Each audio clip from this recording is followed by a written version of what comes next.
Bonjour à toutes et à tous.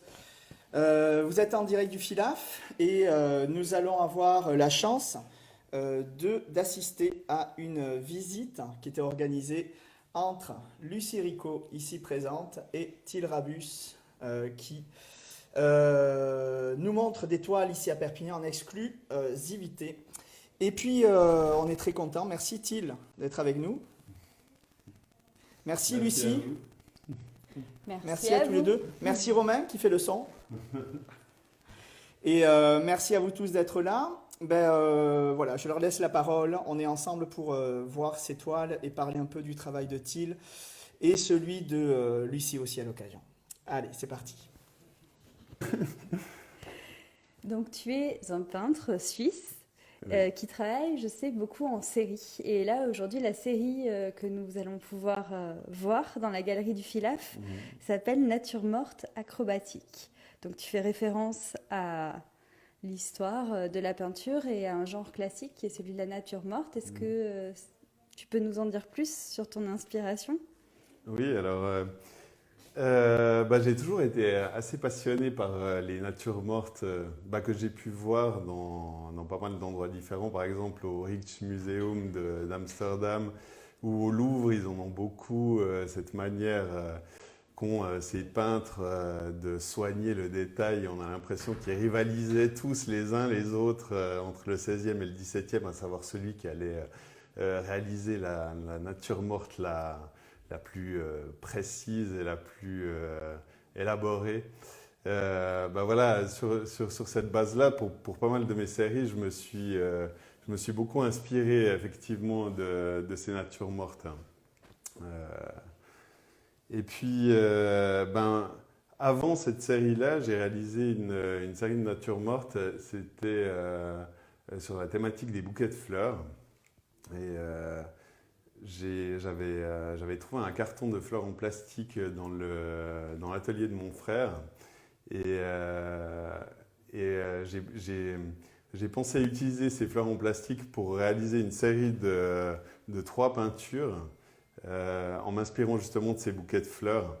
Ce qui est très beau dans ces bouquets de fleurs quand on les voit dans les musées, c'est que il y a la beauté des fleurs, les couleurs et tout ça, et plus on s'approche, plus on sent finalement qu'il y a certaines de ces fleurs qui sont fanées, des pétales qui sont tombés.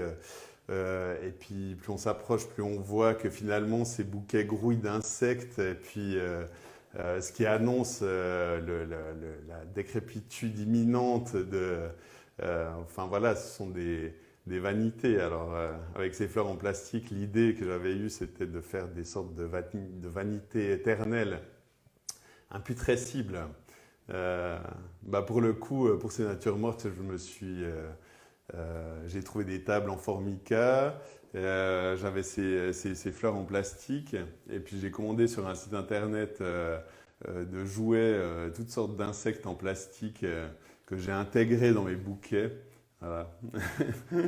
C'était, Et puis cette série-là a été vue par une collectionneuse qui a un château dans la Loire et puis qui organise chaque année des expositions.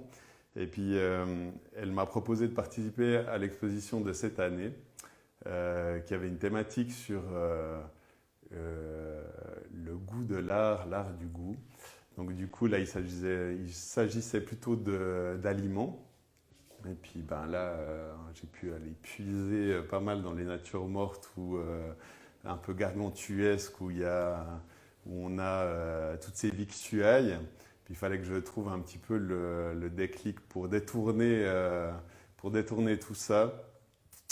Et le déclic est venu parce que j'ai un poster dans ma cuisine d'un duo d'artistes que j'aime beaucoup qui s'appelle Fischli et Weiss. Et ces deux artistes ont fait une série de photographies qui s'appelle Équilibre.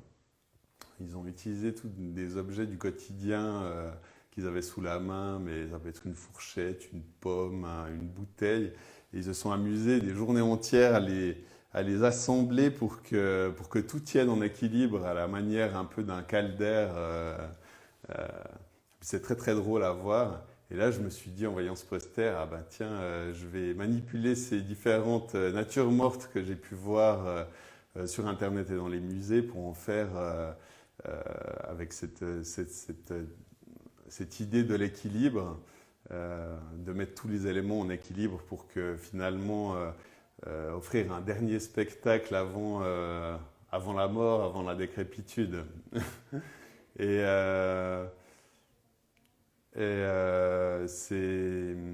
j'ai commencé à faire ces 2 tableaux. C'était un diptyque pour cette exposition justement, qui a toujours lieu d'ailleurs jusqu'au 1er novembre. Je crois que l'expo se termine au 1er novembre. La fête des morts. Château du Rivaux, oui, exactement. Et après ce diptyque, j'ai continué sur la lancée et j'ai fait 7 autres tableaux. Sébastien les a vus, Sébastien Planas, donc directeur du FILAF, les a vus sur Internet et m'a demandé si je ne pouvais pas les exposer ici dans le cadre du festival. Voilà. Donc les 7 autres tableaux restants, les 2 premiers sont en ce moment même au Château du Rivaux, puis les 7 autres sont exposés ici. Il manque à la série les 2 premiers. Qu'est-ce que c'est ils se situent tu peux nous en parler de ces 2 tableaux qui sont exposés? Alors les 2 premiers sont beaucoup plus baroques, parce que vu qu'il s'agissait d'un château, j'ai vraiment mis le paquet, quoi. Mes parents, surtout mon père, il adore acheter des antiquités, des brocants, ils ont pas mal d'antiquités chez eux, du coup c'était une mine d'or pour moi de pouvoir récupérer tous ces objets pour faire mes compositions. Parce que oui, ça je ne l'ai peut-être pas dit non plus, mais c'est vrai que avant les tableaux, il y a tout un processus installatif que je réalise moi-même dans mon atelier, et puis ensuite que je photographie, et puis c'est ces photographies que j'utilise ensuite pour faire les tableaux. Enfin, c'est un procédé que j'utilise beaucoup dans toutes les différentes séries de peintures que j'ai faites, quoi. Et voilà, pour les 2 premiers tableaux, justement, j'ai mis dans le décor des grandes tapisseries fleuries. Il y a pas mal de bougeoirs, de chandeliers, et puis tous les éléments de la nature morte. C'est-à-dire, il y en a une qui comporte un homard, des huîtres, un autre, c'est plutôt sur les poissons, les citrons, et puis tout voltige. Les citrons d'ailleurs. Et voilà, les citrons. Tout voltige. Voilà, alors ici, par exemple, sur ce citron-là, on reconnaît un petit peu dans l'esthétique des natures mortes classiques. On voit souvent ces citrons qui sont découpés comme ça en hélices qui reposent sur le bord des tables. Puis là, dans la même idée, j'ai découpé le citron, je l'ai suspendu. Alors j'ai un système dans mon studio de photo avec un faux plafond en bois qui me permet de mettre des accroches. Et puis sur ces accroches, je tends des fils et puis après j'arrive à mettre les éléments en lévitation. Ensuite, je prends la photo, puis après, le tableau, j'utilise cette photo pour réaliser le tableau. Et puis à chaque fois, ils ont un peu des thématiques, comme il y en a souvent sur les natures mortes. Par exemple, celle-ci, les coquillages, les coraux. Donc je me suis vraiment inspiré de natures mortes existantes pour les réaliser. J'avais toute une série de coquillages que ma fille avait achetés aussi dans une brocante, je crois. Donc j'ai utilisé ces coquillages-là. Pour le coraux, là, elles apparaissent souvent aussi dans ces natures mortes, ces coraux rouges. Là, je l'avais imprimé depuis une photo que j'avais trouvée sur Internet, collé sur un carton, et puis après j'ai pu disposer tous les coquillages sur l'image que j'ai placée dans le décor. Voilà. D'accord, donc ça ne tiendrait pas ensemble. Non, pas du tout. Il y a de la magie dans les tableaux. C'est là que je m'éloigne un petit peu de Fischli et Weiss, où eux ont vraiment tout fait pour que tout tienne en équilibre. Et puis c'est là que leur travail est intéressant aussi. Mais après, moi, je me suis éloigné de ça. Ça donne quelque chose de beaucoup plus réaliste, c'est clair, quoi. Mais l'idée de base, c'était ça, un peu. voilà, pour cette série-là. Et puis là, c'est les coquillages. Il y a eu, j'ai fait des plus petits formats avec qu'un seul élément. Comme celui-là. Comme celui-ci, avec le citron. Et qu'est-ce que c'est comme poisson, celui-là? c'est un rouget. C'est un rouget. Je ne m'y connais pas assez. Hein. Il avait encore de l'eau un peu dans l'estomac. Là. Du coup, ça fait une belle... J'ai utilisé une grosse planche de boucher pour la mettre dessus. Il y a un autre tableau avec un unique objet, c'est cette asperge. D'accord. Alors, alors pourquoi l'asperge? Qu'est-ce qu'elle raconte? C'est un stylo? Alors, non, l'asperge, je ne sais pas si tu connais l'histoire de Manet avec son asperge. Non. Il y a un collectionneur, lui avait commandé une nature morte, la botte d'asperge. Et puis il avait été extrêmement satisfait par le tableau, qui coûtait à l'époque 800 francs, et le collectionneur lui en avait donné 1000. Donc du coup, pour le remercier, Manet lui a peint une seule asperge, qu'il a envoyée en lui mettant un mot, en lui disant « Il manquait une asperge à votre botte. » Oh, excuse-moi. Tu veux répondre? Non. C'est une question peut-être qui arrive. Une question du live. Voilà, donc du coup, c'est un clin d'œil à Manet, celui-ci.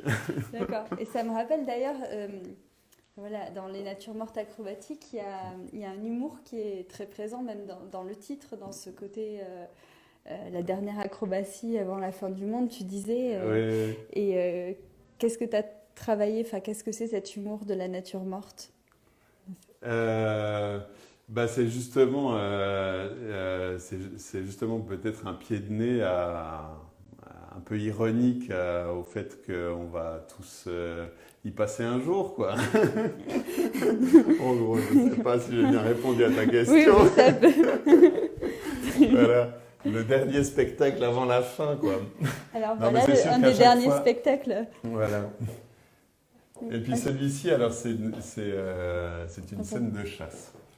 Alors là, j'ai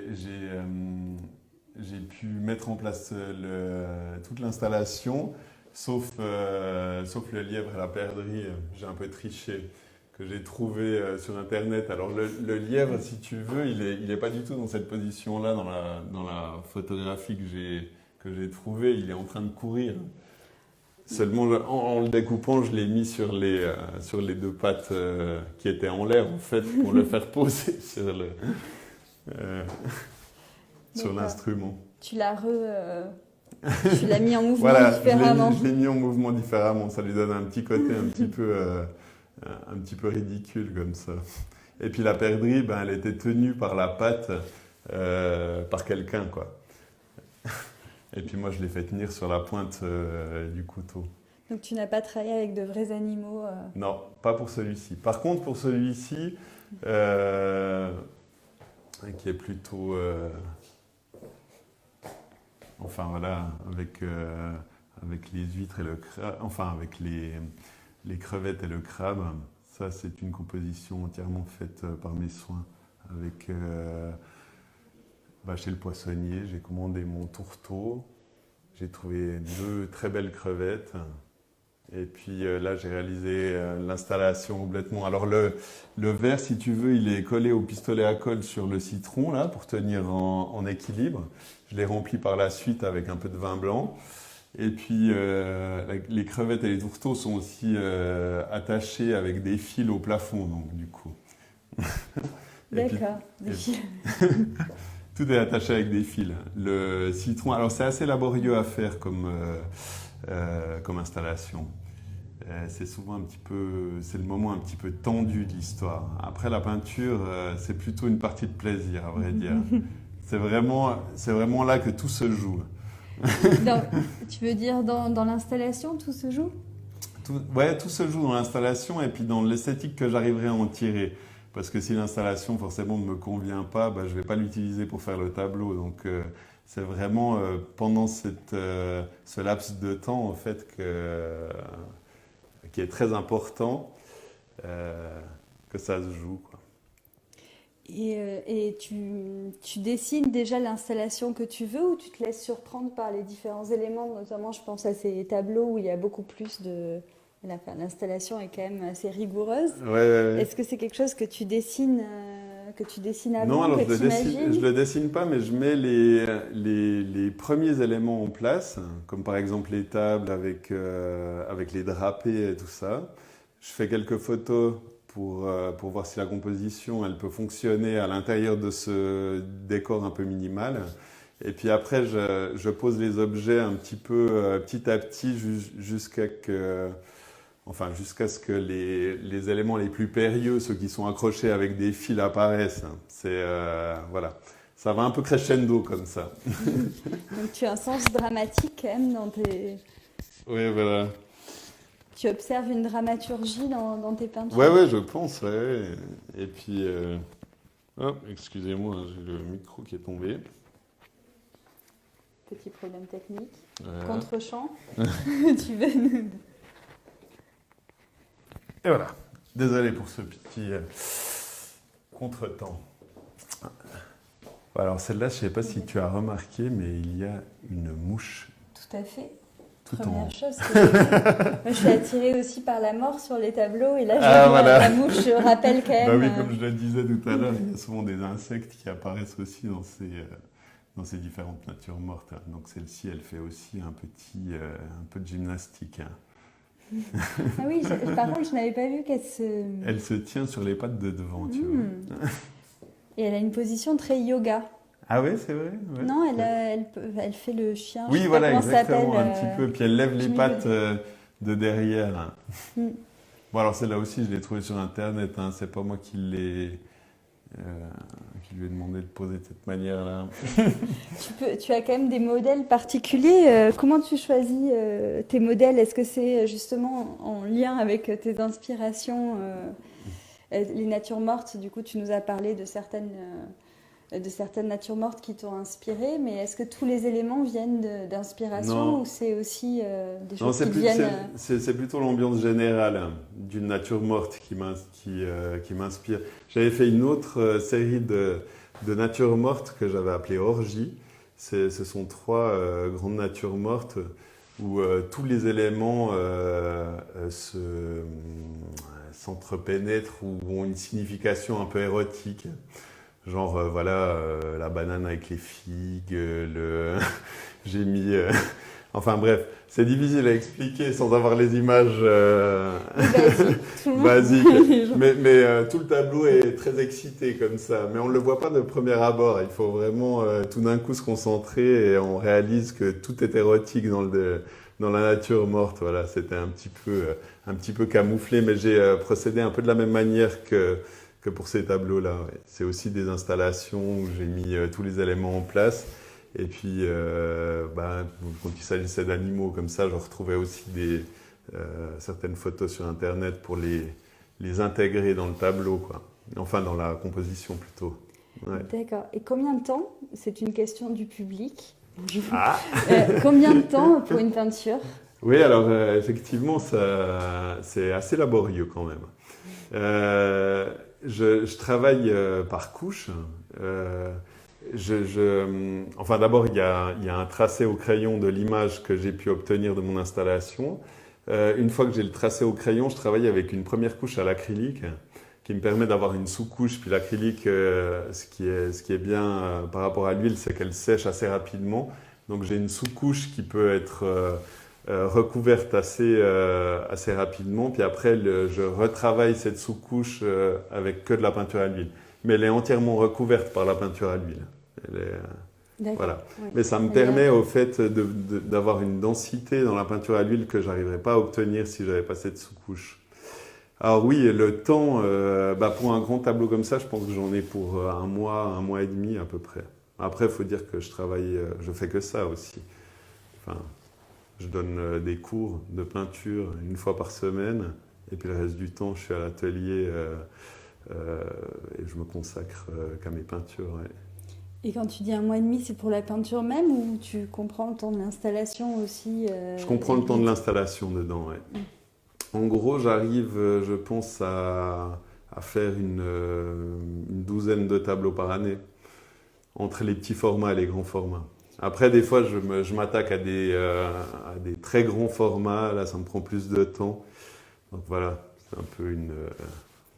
12 par an, donc il y a des tableaux d'hiver, d'été, d'automne, de printemps. Ouais, peut-être, Ça, alors ce sont c'est plutôt vrai. des hein, tableaux de quoi? Non, mais parce que je fais aussi des installations en extérieur, alors c'est vrai que des fois le décor peut jouer, c'est sûr. Ouais. Un passé de maître horloger? Oui, effectivement. C'est une des questions? On me le souffle. Ah oui. Alors l'école d'art que j'ai faite, l'école d'art que j'ai faite en Suisse, elle est assez particulière parce que c'est l'école d'art des montagnes de Châteloise, ils ont appelé ça comme ça. C'est une école d'art qui est née parce qu'il manquait de main-d'œuvre qualifiée dans l'horlogerie. Et c'est les manufactures horlogères qui ont financé cette école pour avoir la main-d'œuvre qualifiée qu'il leur fallait. Et ils font 3 formations, celle de graphiste, celle de graveur et celle de bijoutier. Bijoutier pour le sertissage, beaucoup. La gravure, ça concerne les grandes marques horlogères pour les mouvements de montre qui sont gravés main. Et puis le graphisme pour designer les montres, quoi. Et du coup, moi, j'ai fait la section gravure et j'ai fait 4 ans de gravure dans cette école. Plus une année préparatoire, donc 5 ans en tout. Voilà. Mais effectivement, j'y ai appris à être assez concentré parce que la gravure, on l'a travaillé au binoculaire, donc c'est agrandi 10 fois sur des toutes petites pièces horlogères comme ça. Et puis, je pense que j'ai acquis peut-être un peu de patience et de maîtrise un peu technique avec ça, quoi. Alors, ça se retrouve peut-être un peu dans mes tableaux. C'est très possible. Tout ressort d'une manière ou d'une autre. Et sur le choix donc, de ce que tu mets en scène, je me demandais donc ces différents éléments, donc on a parlé du citron, de l'asperge, de la perdrix et le lapin. Pourquoi tu choisis des éléments plutôt que d'autres? Est-ce que chacun, tu les choisis ensemble pour aller ensemble? Oui, oui, après c'est pour obtenir quelque chose qui me convient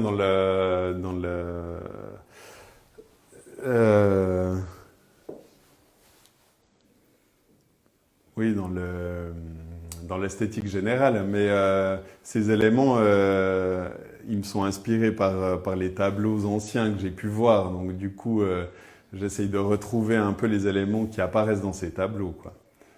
Pour cette série-là, hein. Après, pour d'autres séries, ça peut être très différent, quoi. Ouais. Oui, d'ailleurs, je vais te demander de parler d'autres séries, mais on a beaucoup de questions concernant les prix de tes œuvres. Ah voilà. Mais je ne sais pas, peut-être j'encourage à vous rapprocher de la galerie du Filaf pour cette question. Oui, alors c'était au fait s'agissant de cette série de tableaux, Sébastien m'a généreusement invité à les présenter, mais au fait je vais les représenter dans ma galerie à Zurich au mois de janvier. J'ai une exposition personnelle là-bas. Il y aura cette série-là, plus une autre série de peintures sur laquelle je suis en train de travailler en ce moment, qui est très différente de celle-ci, et une série d'aquarelles aussi, qui est aussi très différente. L'autre série de peintures sur laquelle je travaille en ce moment, qui va être exposée là-bas, j'ai appelé ça Carnage. Il s'agit de... la première de cette série de 3 tableaux, ce sont des glaces en bâton, que j'ai laissé fondre sur le sol, qui se sont mélangés, les chocolats, les crèmes glacées, tout ça a fait un espèce de marasme où toutes les couleurs se sont mélangées. J'ai reproduit ça en tableau. Le deuxième, ce sont des gâteaux écrasés par terre avec, où il y a plein de gâteaux différents, donc plein de couleurs différentes. Puis la troisième de cette série, c'est ketchup, moutarde, mayonnaise. C'est un grand tableau comme ça où les 3 éléments se mélangent, se lient, où on voit aussi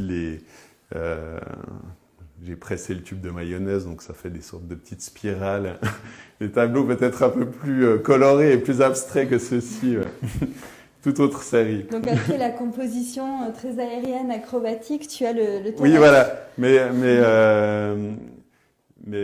ils ressortent, avec ma technique, j'arrive à les faire ressortir assez bien, presque en 3 dimensions, comme ça, enfin, ça. Et puis le fait qu'ils sont accrochés au mur, alors que je les ai photographiés au sol, vu que c'est des choses qui coulent et qui sont accrochés au mur, on a l'impression que tout va, va dégouliner et tomber, quoi. Enfin, ça donne un peu cette impression-là. J'étais assez content du rendu quand je les ai vus accrochés au mur, quoi. On veut les voir très vite à Perpignan. Ah oui, oui. On pourra bientôt les voir sur mon site internet. Oui, sûr.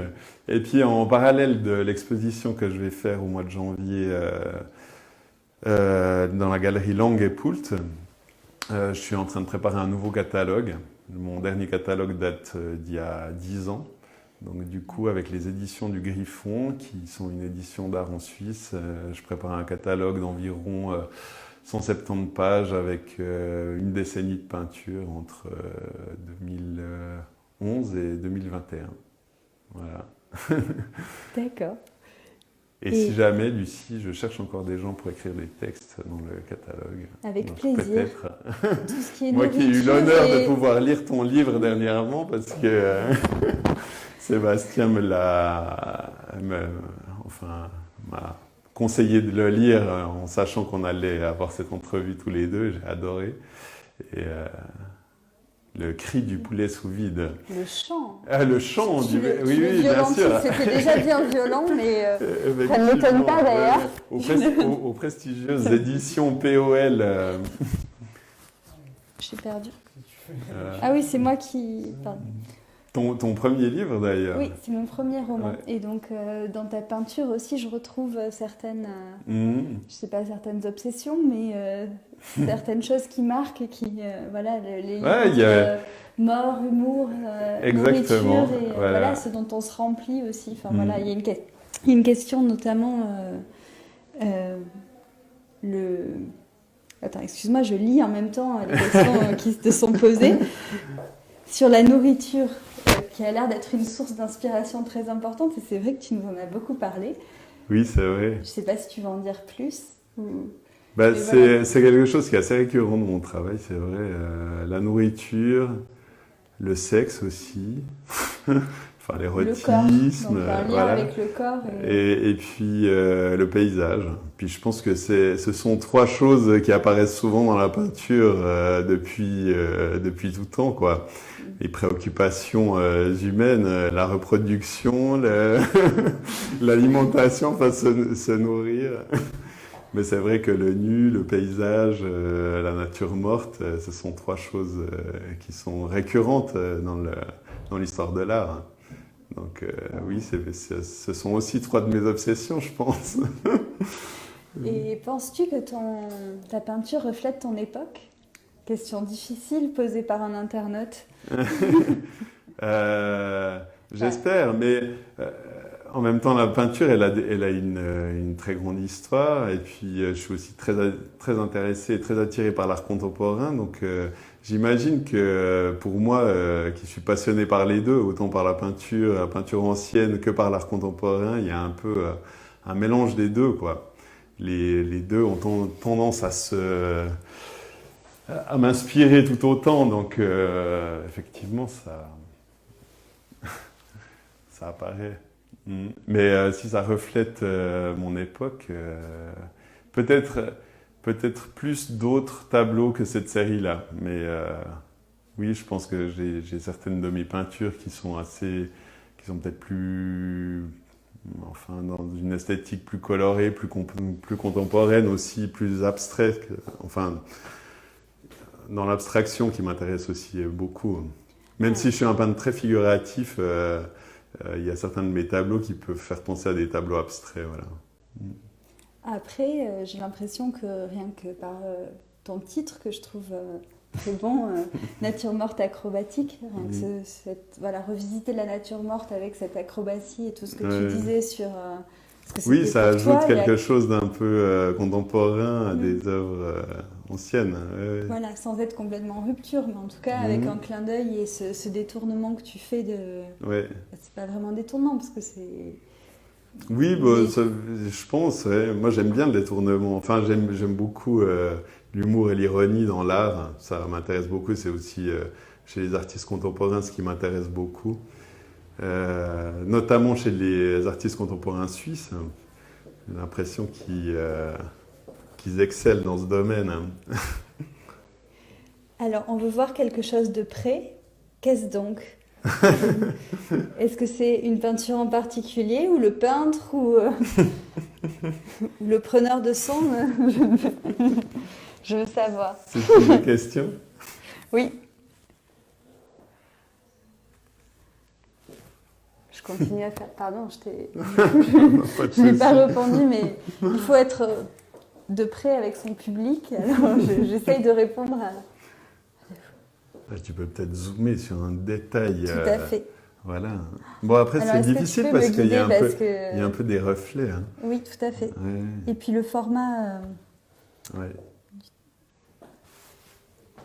Jack, filmer la peinture, c'est pas facile, mais avec un téléphone, si tu as des conseils, toi qui revisites, tu viens de la vidéo aussi, tu disais que tu étais assez intéressé par la vidéo, le format vidéo. Le format des œuvres? Oui. Non. Non, pas forcément non. Alors. D'accord.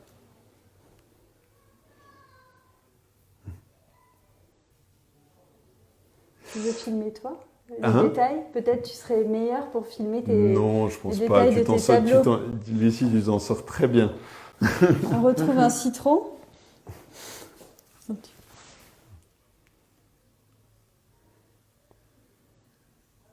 Il y a plein de cœurs qui voltigent sur ton téléphone. Ça fait plaisir. Depuis une heure. Tu as eu beaucoup de compliments que tu pourras lire. Bah, c'est parfait.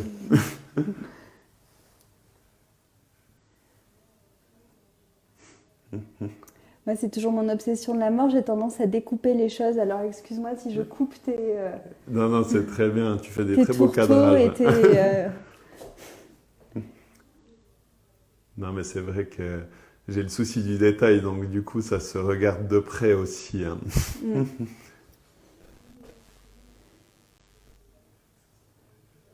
Mais est-ce que ça se regarde de près ensemble ou séparément? Ensemble, non?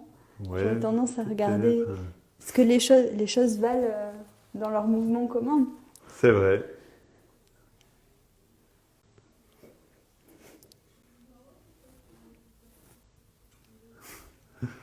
Quel aliment préfères-tu manger?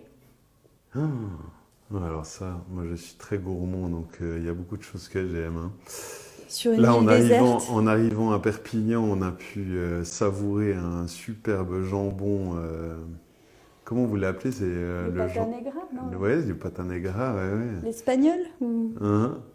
Le manchego, vous avez aussi. On mange très très bien ici. Hein. Ah, ça, je suis bien d'accord. Toi qui es de Perpignan, t'en sais quelque chose. Ouais. Les bols de picoulate sont... Ah ouais, c'est vrai? Ça, je connais pas. Tu valides? Et parmi tous ces aliments-là, lequel as-tu... Est-ce que tu les as mangés après? Oui, après avoir fait tes tableaux? Alors effectivement, oui, je les ai mangés. Sur les deux premiers qui ne sont pas exposés ici, j'avais un homard que j'ai fait en lobster roll. Très très bon ça, j'adore. Là, les crevettes, elles venaient d'Italie, donc très très bonnes crevettes. Sinon, non. Parce que les aliments, est-ce qu'ils sont meilleurs après les avoir peints? Ça dépend combien de temps il reste sur mon installation. Des fois, c'est pas récupérable, quoi. Ça pourrait être ta mythologie de peintre où tu manges toujours, même après quelques mois. Ouais.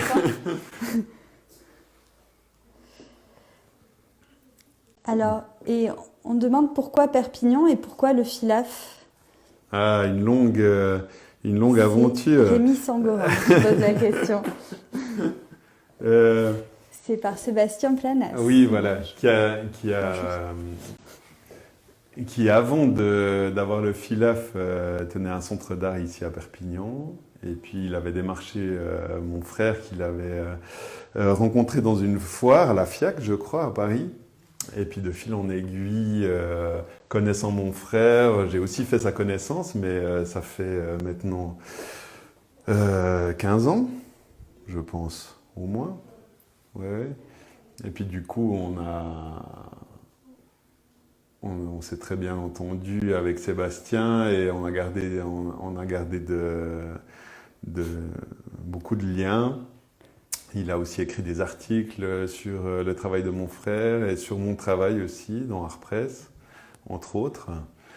Et puis il a fait la préface, enfin le texte de mon premier catalogue que j'ai édité il y a une dizaine d'années. Donc oui, et puis venir au FILAF, parce que c'est pas la première fois que je viens, j'étais déjà venu présenter ce catalogue-là il y a quelques années en arrière. On est aussi venu avec mon frère l'année passée, et puis on a toujours énormément de plaisir à venir ici, parce que c'est un festival incroyable. On rencontre des gens formidables, on mange bien, les films sont fabuleux. Enfin, j'ai fait beaucoup de découvertes de films et de livres d'art aussi, quoi. En plus des gens. Ouais. Voilà. Et est-ce que tu dirais que ta peinture est réaliste? Oui, bien sûr, ouais.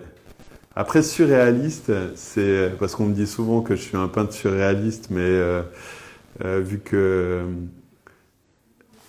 y a, enfin, que toutes mes compositions sont quelque part assez réelles, je leur donne un côté surréaliste, mais finalement, oui, plutôt réaliste que surréaliste, voilà. On a compris qu'il était gourmand, dit. Très bien. Extra, ben... Est-ce que tu as quelque chose à rajouter que tu es frustré de ne pas avoir pu dire?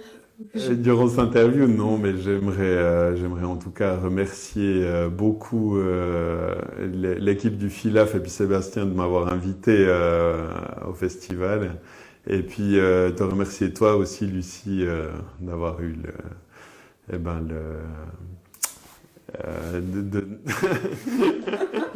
de m'avoir posé toutes ces questions, puis d'avoir été d'accord de jouer le jeu de cette interview, quoi. Oui, bien avec sûr. Plaisir. Et tu as une dernière demande. À quand une sirène? Une sirène? Oula, un peu kitsch la sirène, non? Je sais pas. Peut-être. Il faudra que tu aies une impulsion, que tu Voilà, inventes. exactement. Et voilà. Très bien.